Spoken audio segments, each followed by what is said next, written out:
Thank you, Kumaran, for the introduction, and Dr.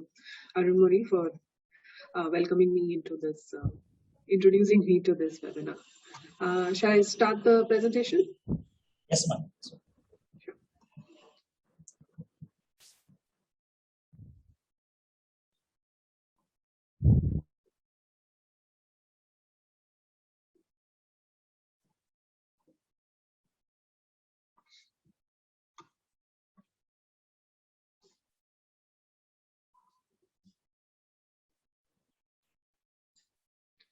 Just let me know when you can see my screen. Yes, ma'am. Presentation. Okay.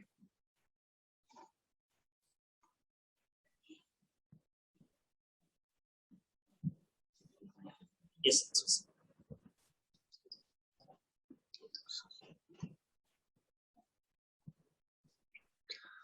So today the presentation is on IP commercialization. The main agenda of the presentation is to introduce the different modes of commercialization which you can do to IP, and just to make you all familiarized with different kinds of clauses or any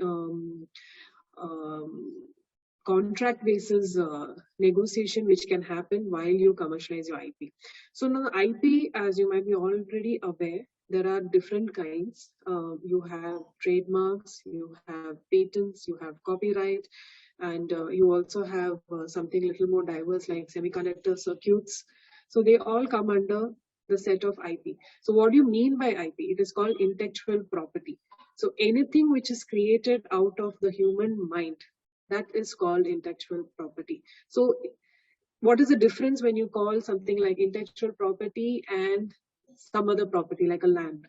So something like land you can measure, you can feel it, but in IP, which is created by your mind, it is not something which can be measured. It is called an intangible asset, but still it is an important asset to a lot of parties, including companies, including universities like you, where a lot of IP is generated, and which is very important. So it's a very important asset even to universities, even to startups, and even to a lot of companies. Now, once the companies and universities have generated a lot of IP, what do you do with that IP? How can you commercialize it for getting some kind of an income? That is the main focus of this presentation. So to give you a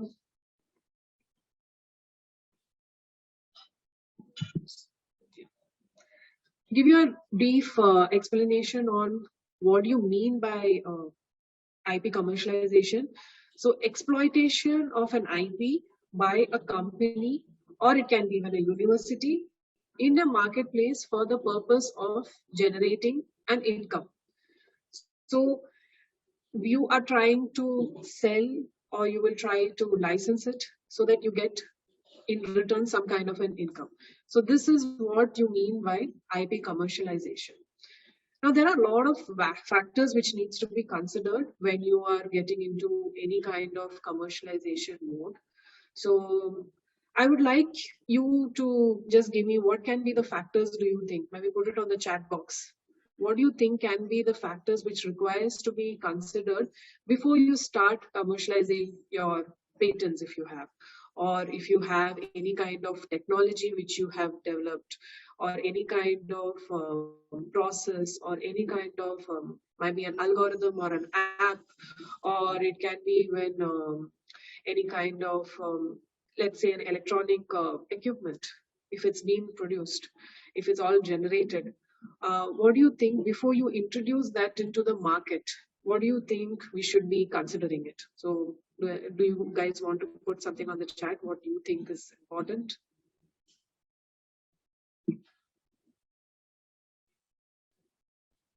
Novelty, market fit. So I'm getting good answers, really nice answers. Novelty is one of very important aspect. You have to see whether it is a new product or a new kind of a process or a new technology which is not available in the market.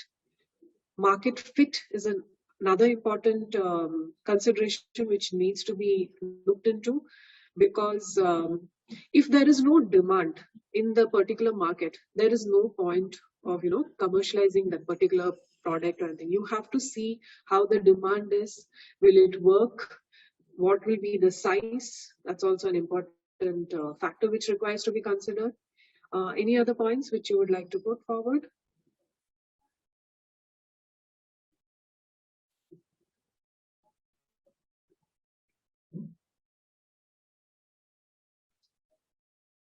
Okay, now let me just jot down some factors which I have, based on what I have seen during my experience. There are a lot of things to be considered, but we will just look into the main important things which we need to see.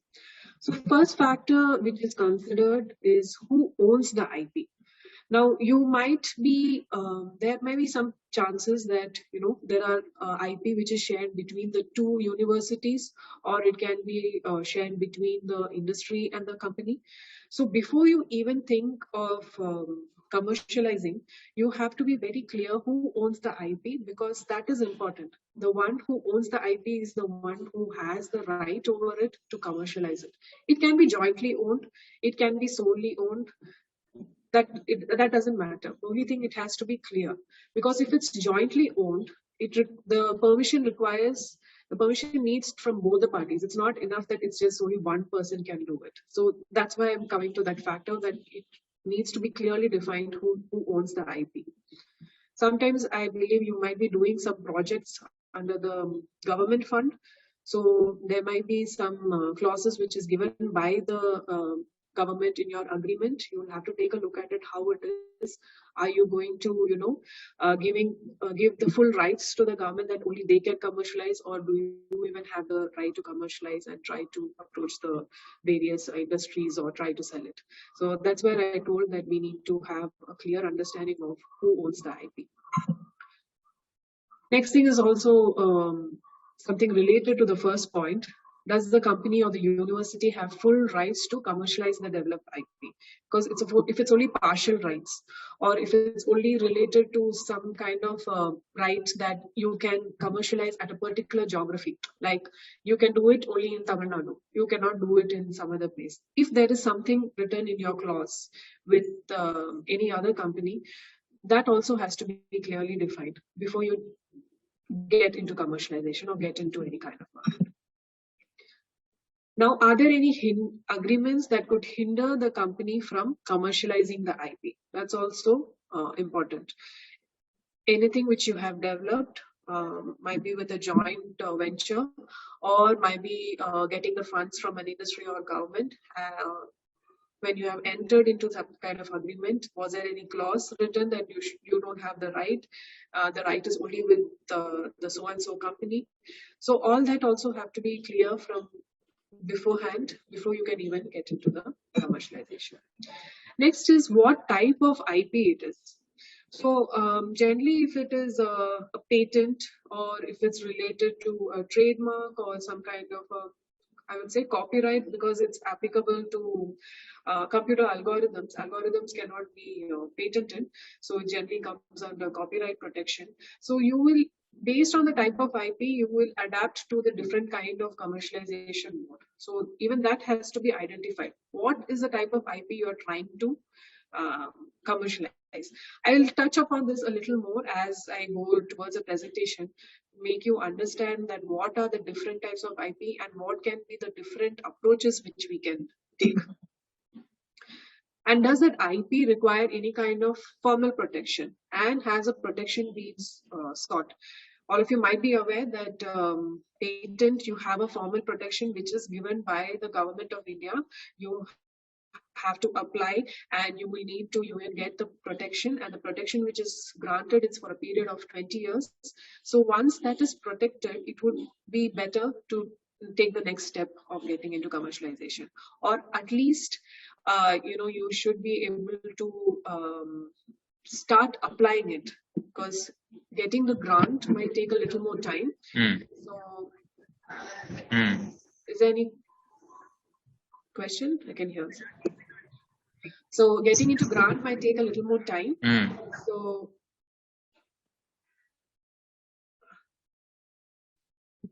getting into grant can take into some time, so we will have to wait. You don't have to wait. You can at least apply and start thinking of commercialization. But it is also important to know whether what kind of protection do we seek? Is it patents, or should it be protected under trademark, or should it be protected under copyright? So there are different kinds of application type depending on type of IP which you're going to protect. Next is, does that IP asset which is developed, does it require any further development to enhance its commercialization? So is your product really ready to get into the commercialization stage, or do you require to do a next step of a pilot study or a pilot phase of testing? So I think for electronics it would differ, and even for if it's related to a chemical product or something, it differs. So we have to see whether it is really ready, and because based on how ready is your technology, your royalty, which is equivalent to the income which you will be generating, all that can be decided. So that's also one factor which requires to be considered. And what is the IP assets commercial life? Like I said, for patents, it is protected only for 20 years. So after 20 years period, it is generally available to the public, and anybody can use it. It is not protected under a patent grant certificate. Now, in our IP commercialization, there's also another factor which requires to be seen, like market, which some of you had already put on the chat, where there are some other factors which we need to take into consideration. So the first under market, what is the size of the prospective market of the IP? That's something which we had discussed. And what are the competing products which is there in the market? Are there any competing products? Because you will have to determine if there are something competitive. You try to give a product which is slightly better than your competitors. Otherwise, there will be a question, why would anybody come and buy your product instead of what is available in the competitors? So generally, even when you go into research, first you have to actually identify what is a particular product, what are the particular types of process which is already available in the market, and what is it lacking. So generally you work on the product, on the portion where it is lacking, and then you improve your product. So that would be a best way of getting into research. Something which is already available and you're just trying to make the same thing. If you're trying to make the same thing, either it should have a better efficiency or it should be at a much reduced cost. There should be some kind of advantage which comes out of it. If it is the same thing, maybe when you commercialize, you won't get the required returns. Another thing which is considered while a lot of industries get into the commercialization part is what are the chances that the IP will enter and stay in the market? How long will it stay? So now, if the demand is more right now, it might not be the same after 5 years. But people do take a call on that. Now, if the demand is high right now, they will definitely commercialize at that time. And they are okay even if it gets stagnant after a period of 5 years. But it is good to have an idea about all this so that you can strategize how it can be taken forward. And what is the approximate expected financial returns on the IP? And what will be the, how will it contribute to the company's competitive edge?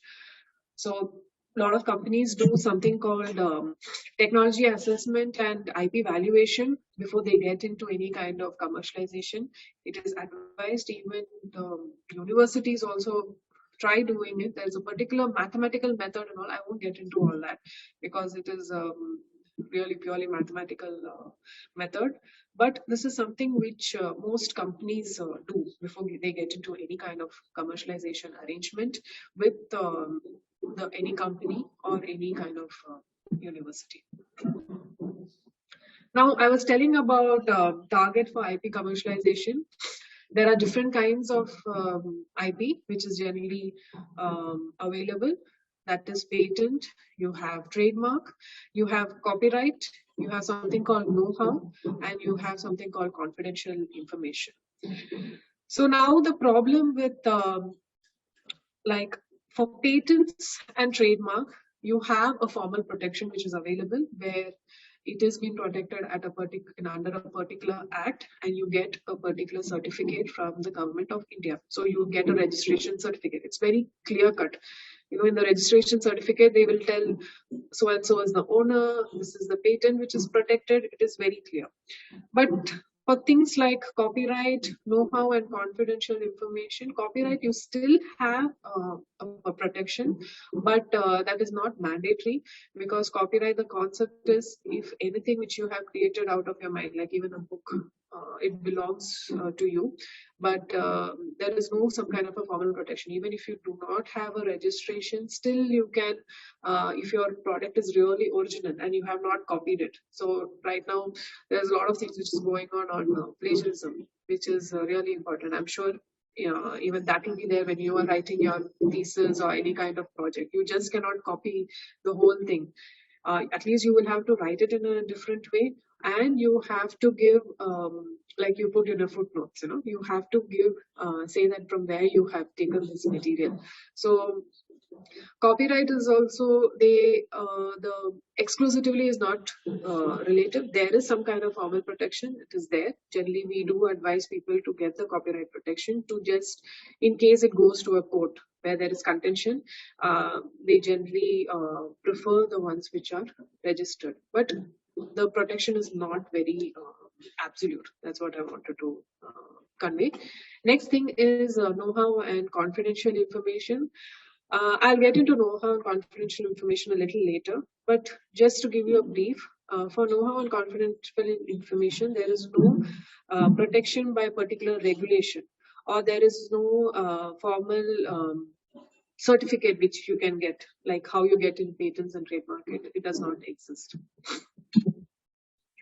Now let's go into the different kinds of commercialization. What are the different types which is available, and what are the different kinds of modes which a lot of industries and universities take into consideration. So one is something called assignment. So in assignment, what happens? There is party A and there's party B. Party A completely sells his IP to party B. So he completely transfers his ownership. Once he transfers the ownership, he does not have any right over it, the one who sells it. So in the terms which is used under general in the industry is called something called assigner and assignee. But it's simple that party A is selling it to party B. So now the only issue is there is complete transfer of ownership. So once you have transferred, you do not have any right over that particular IP. But why do a lot of people, a lot of industries take up this, or even universities I've seen, they do take up this. So because once you sell that IP, you kind of get a big return of money for it. So whenever they think that, you know, I need the immediate cash flow on it, and I don't want to have further responsibility of maintaining that IP, because even IP protection, if you're getting a patent, for example, you have to keep paying money. You have to invest for continuing its protection. You have to keep monitoring if somebody else is trying to use that technology, and make sure that, you know, you keep a watch over it. So all that involves a lot of money. So sometimes some universities and industries need to take up this assignment as one of their modes where they can commercialize it. So the next mode is something called licensing, which is one of the preferred mode of commercialization, where there are a lot of industries and a lot of universities which get into this kind of partnership. I have even seen where an industry and a university get into that kind of a partnership.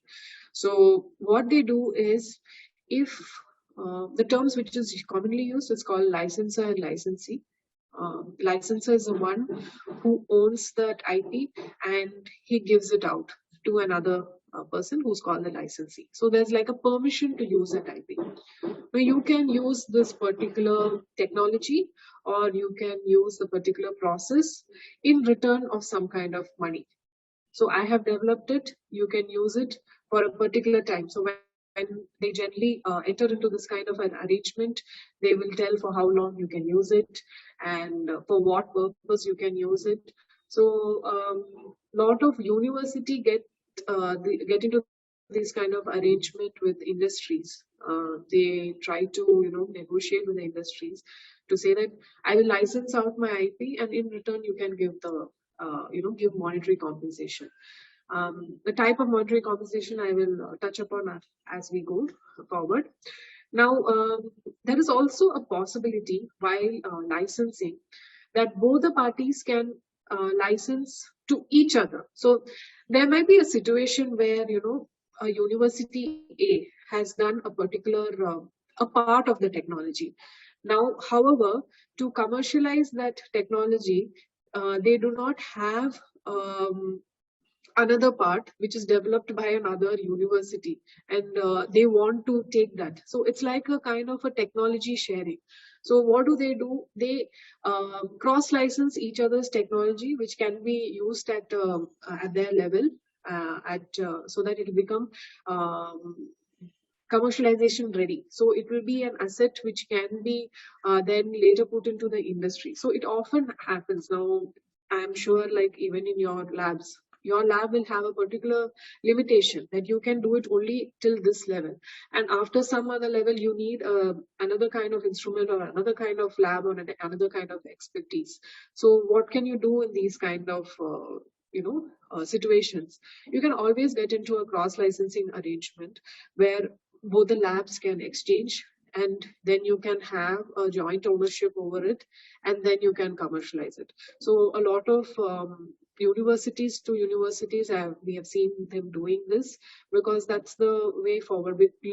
If you look at it, it is a way where you can make sure your technology is used at the best, and you also don't have to invest a lot of money trying to set up another lab or another technology or getting those instruments. So a lot of universities get into this kind of an arrangement where there is technology exchange, or there can be even I've seen something called material transfer exchange, but that's commonly seen in something on a biotechnology or bioprocess related applications. This is just an example of what is in licensing and out licensing. In licensing is something which the one who takes in the license. So it's fine, we will not go in detail. Now there are another kind of types of licensing which industries get into. So that's called exclusive license, sole license, non-exclusive license, and option agreement. So now what do you mean by exclusive? So if the licensee is able to use the licensed IP, okay, the licensor cannot use it or license it. It's a very rare type of arrangement where people get into it, because the one who shares the IP also, he cannot use it or license it. He has a ownership, but he cannot use it or license it to any other party. It's like, I'm giving it out only solely to you. So a lot of companies, when they want some kind of IP, they try to negotiate, saying that you give it to me alone and you should not get into any other kind of partnership with anybody else. So that is also another factor which you want to consider. Do you think that is an advantage or it was a disadvantage? And then take a call. It all depends on how strong the particular technology is when you're licensing it. Another term is sole license. Sole license, the only difference from exclusive licenses, in the case of sole license, even the licensor can use the IP. So the one who is giving the permission for using the IP, even they can use it. They cannot license it, but they can use it for their own purpose. So next type of IP is non-exclusive arrangement, where if a party A, if I am going to license something which I have owned, I can give it to party A, I can give it to party B, I can give it to party C. Okay, so there can be multiple arrangements. I am not solely bound only to one party, that I will just get into that arrangement to with you, and I do not promise that I will not license that technology which I own to anybody else. So that's also an arrangement which we see.